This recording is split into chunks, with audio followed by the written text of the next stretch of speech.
You're listening to Not So Live from Asteroid G. I'm Mike Finkelstein, the hero of his own story and no one else's. With me, as always, is... Abe Froman, the Sausage King of Chicago. Or Josh Schaefer. This week we are talking about something that seems so ridiculous on its face. It probably is.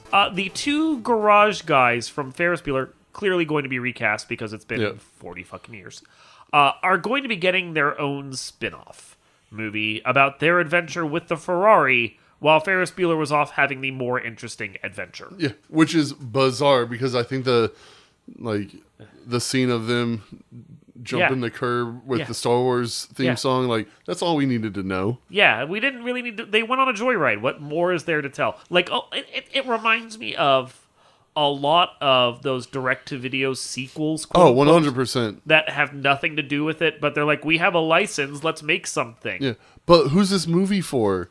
Right? Like, Gen Z doesn't know who Ferris Bueller is. Younger millennials don't know who Ferris Bueller is. So, I'm sure there's probably some kids out there that go back and watch with, maybe parents or kids, aunts or someone that encourages it.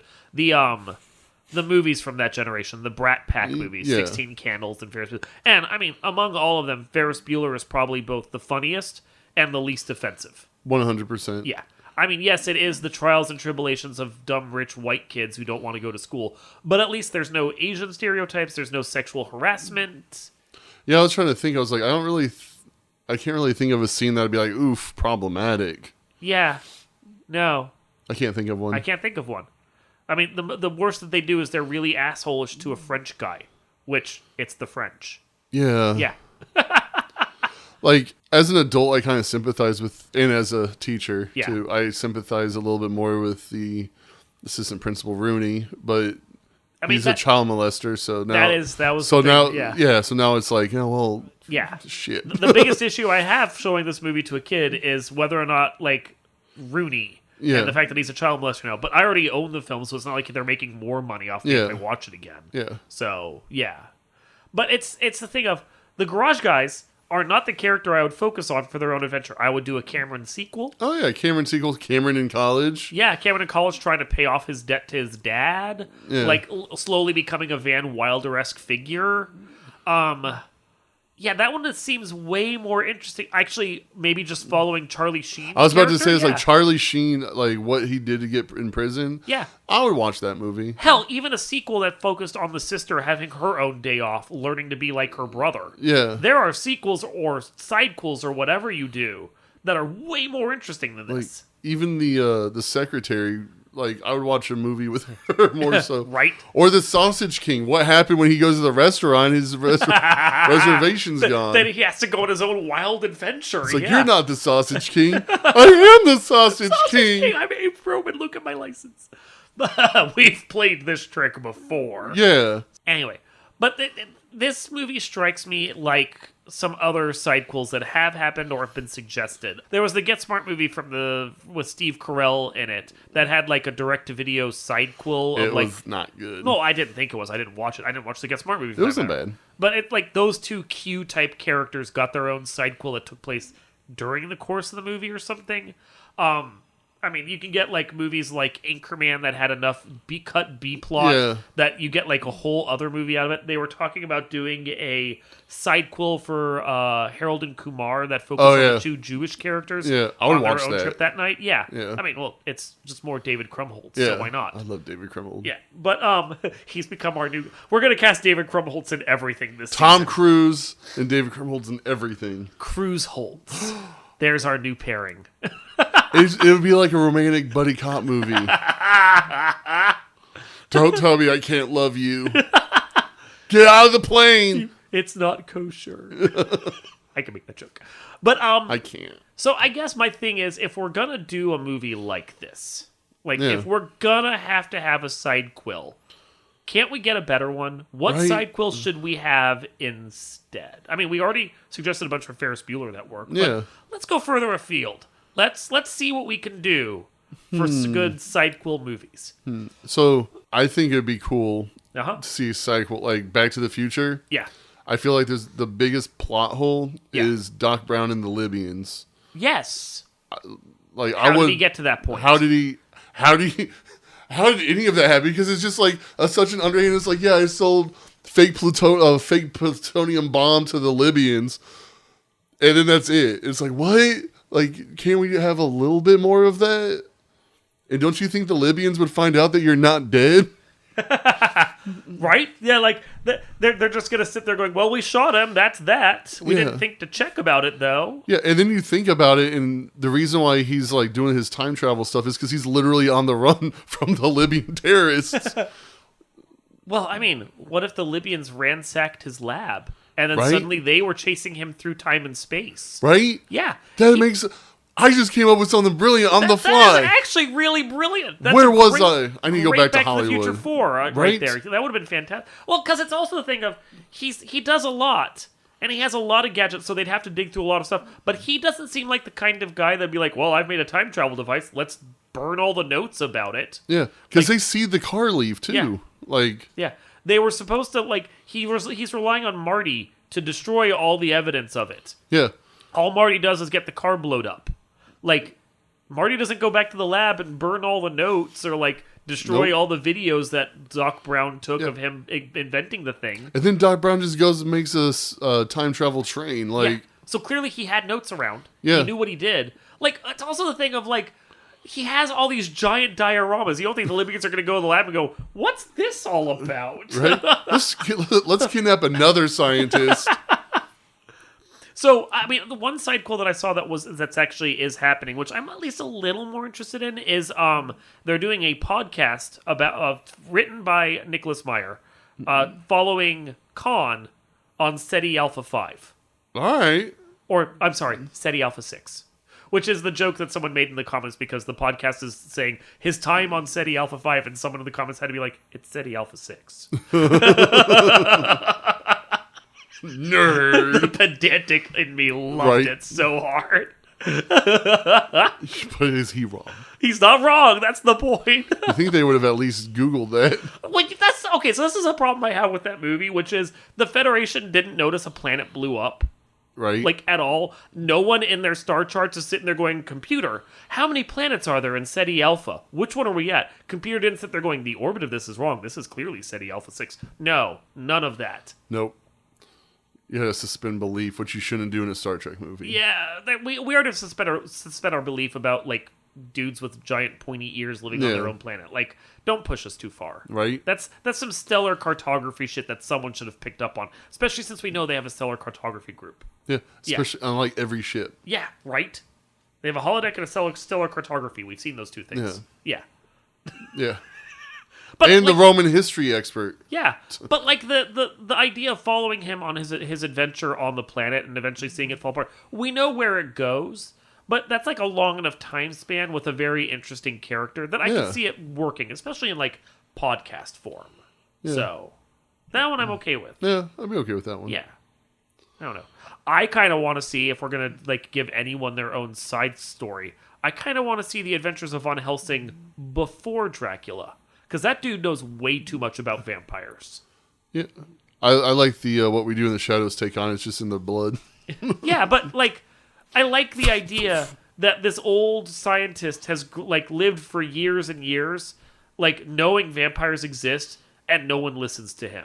So he just goes from... Oh, so you're talking about, like, a crazy person thing. Like, yeah, almost a Doc Brown kind of thing. Yeah, but, all right. So he goes around, and he has to fight vampires on the slide, not like huge Ackman just being sanctioned by the church and having giant weapons. No, this dude has to just show up and do it on the sly. So we get like the whole buildup of how he figures out vampires exist, and then like that'd be cool. Yeah, like then he has to fight them for all. Then he has to figure out how he can pass the knowledge on to someone else because he's not going to live forever. So or he becomes a vampire. There's a lot there. Yeah. So it's more interesting than just Dracula just keeps coming back. Yeah. Oh, he came back again. Yeah, but I mean, and the credit to the Hammer films, they tried to focus on Van Helsing more than like the second movie was Brides of Dracula, which was a Van Helsing movie where he fights vampires. That makes sense to me. You killed the vampire. Vampire gone. Don't have to do it again. Maybe Van Helsing wanders around. He's like, okay, it's time to go take on a pack of weird lemurs. Oh, I'd watch a weird lemur movie. But that's a good. I'd watch that. Uh-huh. Like, the sad thing is that, like, you can't do a sidequel about other characters in, like, a Godzilla movie, for example, because every movie is about the side characters. Godzilla's the named beast, but he's the side character in his own movies. Like, what does Godzilla do when no one else is around? I'm 90% sure Godzilla just lives as a cat.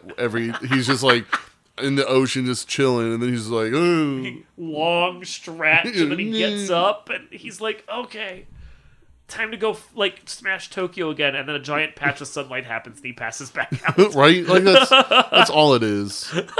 And his nuclear blast is really just a hairball.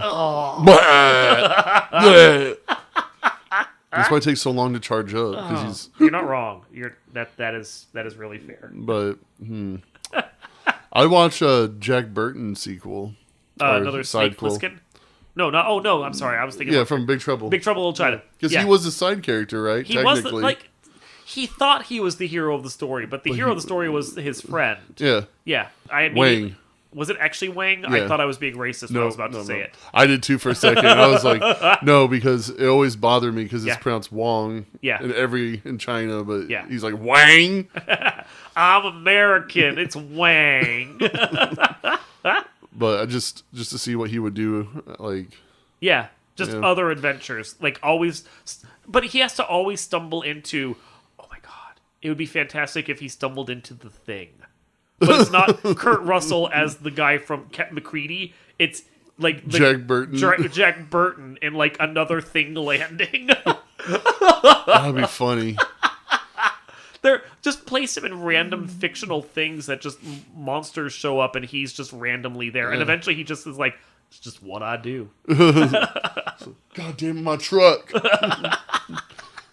The thing meteorite or whatever would have to go on the truck though and blow it up. Yeah, absolutely. So then he has to spend time rebuilding his truck while fighting aliens. Yeah. All right, I watch that too. I would watch that. And you can still probably get Kurt Russell to do it. I kind of want like an alien movie, like the Xenomorphs, an alien movie that's just about the scientists, but the aliens never break out. Oh. They're still floating in the tubes, James. It's just like long PowerPoint presentations and talking with the upper brass, and at the end they're like, "Yup, alien queen still breeding." That would actually, that'd be a cool movie though, because like aliens, to see what happened on the colony before the Marines showed up, that'd be a cool movie. Like the founding and everything else. There you go. Do it like a fucking like Yellowstone or something on CBS, where it's like settlers come in and everything, and you don't even like name it an alien movie. You just name it after the planet, and see if anyone picks up on it. Yeah. And then eventually aliens show up at like in the finale, and then like cut to the movie. Yeah, that'd be a good idea too. I like that. I'm just trying to think of weird 80s movies, because I feel like movies nowadays don't deserve sequels. They're just not good enough. Not really. Well, there's a whole interesting movie in the new Total Recall about the rebels. Oh, yeah, I forgot about that. All of their shit. Like, fucking Jack Quaid, or whatever his name is. Quaid. I don't think he actually was named Quaid in the new one. No. There's a whole movie, the interesting thing about the people Quaid is supposed to be meeting up with, but then we get boring, bland superhero instead. Yeah. What's going on with the rebels? I would watch a rebel movie. Yeah, I would too. Yeah. They didn't do enough with that universe. Such a bad movie. The second one? The new one? The remake, The remake, yeah. Because they did RoboCop at the same time. That was bad too. Yes. But they did Dredd at the same time, which was awesome. Fantastic. I mean, I want more Dredd movies, but that's not really a side character. No. Now, more movies focusing on like the trainee. Yeah, that'd be cool. I wish we'd gotten a whole Dredd universe. More of him, more of her. I don't know why it didn't, because I thought the movie did okay enough. It did okay. It didn't do well enough for them to get financing for further films. Stupid financings. I mean, if it made that kind of money now, they'd probably throw extra bucks at it, but it made it back then when no one cared. So yeah, well, it's kind of hit cult status, I think, at this point. It's also this thing of, like, in the case of Dredd, it came out near the start of the big superhero boom. Yeah. When everyone was looking for Marvel movies. So it was a very anti-Marvel superhero film. Yes. I think if you put it out now, people would be interested, because now they're looking for alternative fare in the genre. We've broadened enough. Yeah. Well, I think that it came out right before like all the alt-right stuff happened, and Judge Dredd was kind of supposed to be like a neo-fascistic warning. But in a way, in a way that like he is neo-fascistic, but in a way that's supposed to make you go, is he really right? Yeah. Like the superhero, the version of him in the movie is right. And like while he is a fascist, the movie paints him in the best possible light it can. Yes. So. Yeah. He's one of the good fascists. That's really what you want in a fascist, isn't it? Yeah. Indiscriminate killing in an apartment building. As long as it's for us, though. Yeah. He did it for us. Don't take this message. This is the wrong message to take from that movie, guys. We just accidentally created a new patriotic front. We did. They're going to be wandering around in Judge Dredd's masks, and it's all our fault. All 14 people who listen to our podcast. Dang it. Who said we're not a cult yet? Speaking of 14 people, this is unrelated, but I saw the new Black Adam trailer, and Hawkman unfurled his wings. Yeah, I saw that too. And, and in that trailer, I was watching it with Becky, and I looked over and go, I just felt Josh orgasm. I have my Hawkman space boat that I picked up from Target. I know you're already looking forward to all the Hawkman toys you get to buy. I've bought one. I have one in my Amazon cart of a 7-inch figure, and then there's a foot figure. It's in a 2-pack with Black Adam, which I don't care about though. Still Black Adam. He's not bad. No. How is the detailing on it? Because I saw the not figures good. they did for the Green Lantern movie, and they were very Green Lantern-esque, and I had a bad feeling that the action figures would follow the same texturing. So I have one of the minifigures, and it's not great. Yeah, but I saw when we went to Target last, I saw the Dr. Fate and the Atom Smasher figures, and they looked all right. That Dr. Fate looks great in the trailer. Oh my god. Yeah, he does. I am trying so hard not to be excited about this movie. Me too. But, and to bring this back on topic, if the movie does well, you could get a spin-off for Hawkman. But he's the main character in this one. I'll let you keep believing that. I'm excited because this dude, the dude that they got, actually looks like a Hawkman dude. He does. He can act, and he looks like the right body type. Yeah. He's not some weird short German guy. No offense to him or short people, but when I think Hawkman, I don't think of like that dude. Honestly, would have been a great Wildcat. Yeah. I could see him as... I could see that, yeah. Because Wildcat was always short, but he was a stocky boxer. Dude. Yeah, I get you on that. The thing I'm surprised by, and it works for the character, but the thing I'm surprised by with in the comments that I've seen, having not read a lot, is Hawkman is black in the trailer. Yeah. But I haven't seen a lot of people complaining about Hawkman being black. That's because in his story, it's baked in he can be resurrect as anyone, pretty much. Yeah, but that doesn't fucking matter to the fucking MRA nerds. I was more surprised because usually, he's depicted as a white guy normally. Yeah. Normally. Yeah. I mean, his original origin story, depending upon which origin story you take, says that he comes from, ancient Egypt. Yeah. But so black would work perfectly. I think it's perfectly on point for him here. But that doesn't really fucking matter. Now that you mention it, I have, even when Legends of Tomorrow casted the black woman, I forget her name now, as Hawkgirl. Kendra, the character. Kendra Saunders is her character's name. Yeah, no one said anything about that either. Yeah. But she was also very pretty, so she couldn't act worth a damn. But... I think part of the thing is, you get the people that hated all of the CW stuff. Yeah. Just on very principle. Oh, female characters and gay characters and blah, blah, blah. But anyone that actually watched the shows for any length of time wasn't really caring at that point about the diversity because clearly all the complaints about diversity were falling on deaf ears for the producers because they just kept fucking doing it. You wanted to complain about it, we're just going to do it more. Man, now that you mention it, I haven't heard shit. I haven't heard anything about now you're just shocked. I am kind of shocked because honestly, and I know this will sound bad, it didn't really dawn on me that it was a black. I knew he was black, but I was just excited that he looked cool. Yeah. I noticed it immediately only because the few Hawkman comics I've read. No, he's always been white. He's white. Well, there's a couple, they'll do backstories of one of his cycles or something. Yeah. But I've only gotten 2 or 3 books off of you. Yeah. You had duplicates. You gave them to me. I was never going to buy any more because it's Hawkman. The Jeff Johns run is so good, though. Yeah, too bad. He doesn't get savage. I don't care. That's the Rob Liefeld one. Oh, he flies around without feet. I tried so hard to read that one, but and he didn't even do the art, and it still was trash. He's a trash writer.